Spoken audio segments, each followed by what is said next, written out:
கோவை மாநகர் மாவட்டத்திற்கு உட்பட்ட தெற்கு சட்டமன்ற தொகுதி ராமநாதபுரம் பகுதி திமுக 63வது வட்டக்கழக பொது உறுப்பினர் கூட்டம் மாண்புமிகு தமிழ்நாடு முதலமைச்சர் கழக தலைவர் அன்பு தளபதி அவர்கள் தலைமையில் கடந்த 16/8/2024 அன்று நடைபெற்ற மாவட்ட செயலாளர் கூட்டத்தில் எடுக்கப்பட்ட முடிவுக்கு ஏற்ப மாண்புமிகு தமிழ்நாடு முதலமைச்சர் கழக தலைவர் தளபதி அவர்களால் அறிவிக்கப்பட்ட வார்டு பொது உறுப்பினர்கள் கூட்டம் 25/6/2024 ஞாயிற்றுக்கிழமை காலை 10:15 மணியளவில் தெற்கு சட்டமன்ற தொகுதி ராமநாதபுரம் பகுதி கழகம் 63வது வட்டக்கழகம் சார்பில் பொது உறுப்பினர் கூட்டம் ராமநாதபுரம் சரஸ்வதி திருமண மண்டபத்தில் நடைபெற்றது.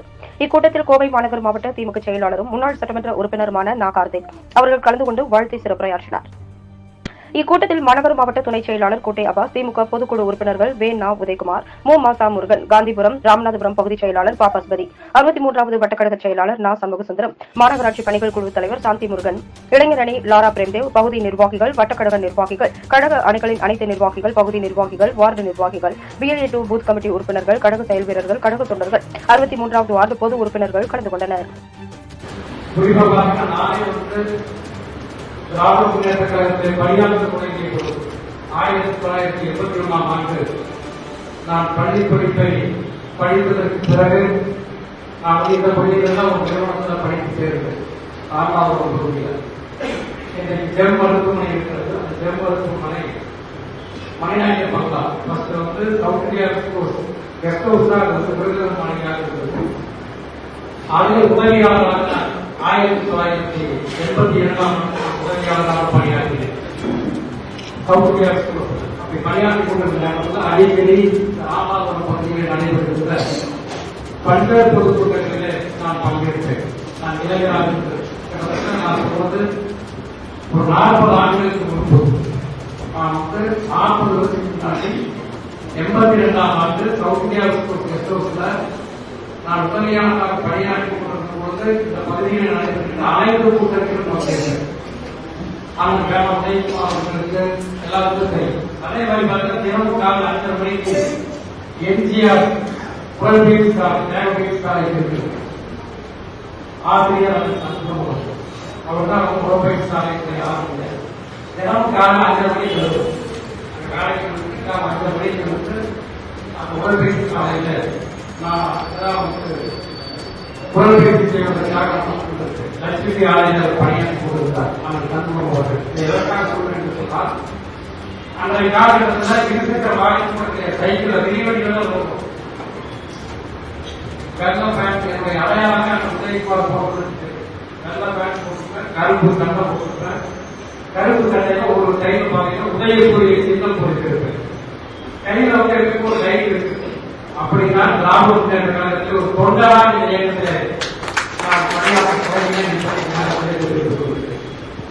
அப்ப பாத்தீங்கன்னா அவரு இந்த பகுதியில பல்வேறு வகுப்புகளை பயிற்சி வகுப்புகளை நடத்துறார். இந்த பகுதியில் அந்த பாத்திரத்தை நான் அன்றைக்கெல்லாம் வந்து பங்கேற்றேன்.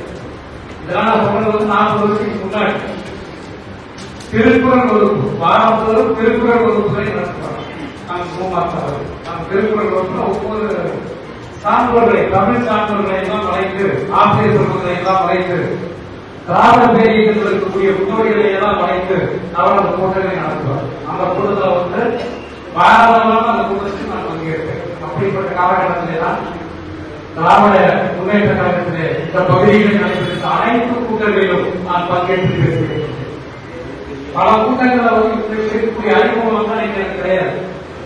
இன்னைக்கு வந்து நம்முடைய மாண்பு கழக தலைவர் அன்பு தலைவர் தளபதி அவர்களும் நம்முடைய அன்பிற்குரிய நாடகத்தினுடைய இளைய தலைவர் அன்பிற்குரிய சகோதரர் உதயநிதி ஸ்டாலின் அவர்களும் இன்றைக்கு வந்து இளைஞர்களை ஊக்குவிக்கின்ற வகையில பேச்சு போட்டி பயிற்சி பாசனை கூட்டங்கள் இதெல்லாம் நடத்தி அன்றைக்கு நடந்து கொண்டிருக்கு. இதெல்லாம் நடத்தி நம்முடைய எதிர்கால மாணவர்களை இளைஞர்களை கிராம பெரியத்தை கட்டி காக்க வேண்டும் என்று இன்றைக்கு நம்முடைய தலைவர்களை குறைத்துக் கொண்டிருக்கிறார். அன்றைய காலகட்டத்தில் பார்த்தீங்கன்னா இங்கு நடைபெறுகின்ற கூட்டம் தினம் பார்த்தீங்கன்னா போஸ்ட் பார்ப்போம். எந்த கூட்டம் நடக்குது பார்ப்போம். போஸ்ட் பார்த்துட்டு கொரோனா சாயத்துக்கு போய் நம்ம செய்ய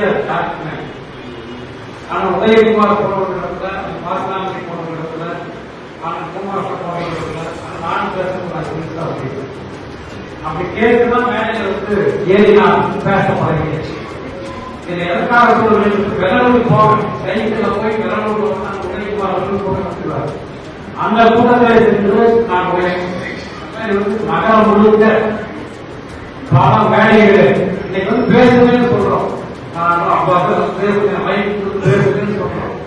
ஆனா அன்றைக்கு எங்களுக்கு பேசுறதுக்கு வாய்ப்பு கொடுங்கன்னு சொல்லி ஊரா போய் கேட்டு வேலையை பேசி விட்டால் இன்றைக்கு மாநில மாவட்ட செயலாளராக இருக்கிறேன் என்பதை அப்படித்தான் நம்ம இயக்கம். இன்றைக்கு பொதுக்கூட்டங்கள் நடைபெறுவது குறைவாக இருக்கிறது. ஆனால் அன்றைய காலகட்டத்தில் அப்படி அல்ல. ஒரு 30 ஆண்டு காலத்துக்கு முன்னாடி பாத்தீங்கன்னா தினமும் பொதுக்கூட்டங்கள் நடைபெறாத நாட்களே இருக்காது. கோடை மாநிலத்தில் ஒரு கிளைக்கலை ஒரு பொதுக்கூட்டம் போட்டால் ஒரு சார்பு மன்றம் ஒரு பொதுக்கூட்டம் போடலாம். இவங்க கூட்டம் போட்டு அடுத்த நாள் ஒரு கூட்டம் நடக்கும். இவங்க ஒரு குடியேற்ற அவங்க ஒரு குடியேற்ற நடத்துவாங்க. ஊர்ல 2 நிகழ்ச்சி 3 நிகழ்ச்சி போட்டி போட்டு போட்டு கழகத்துடைய விழாக்கள் பொதுக்கூட்டங்கள் நடந்து கொண்டே இருக்கும். இன்னைக்கு வண்டி வாங்க வச்சு போறோம், ஒவ்வொரு கூட்டத்துக்கு போறோம். ஆனா அன்றைக்கு அப்படி இல்லை. ராமநாதபுரமாக இருந்தாலும் சரி, புலிகுளமாக இருந்தாலும் சரி, எந்த ஊரா இருந்தாலும் காந்திபுரத்தில் ஒரு பொதுக்கூட்டம் நடக்குதுன்னா ராமநாதபுரத்துல ஒரு 15 சைக்கிள் வெடி புறப்படுது. உடையாமலையிலிருந்து ஒரு 15 வெடி புறப்படுது.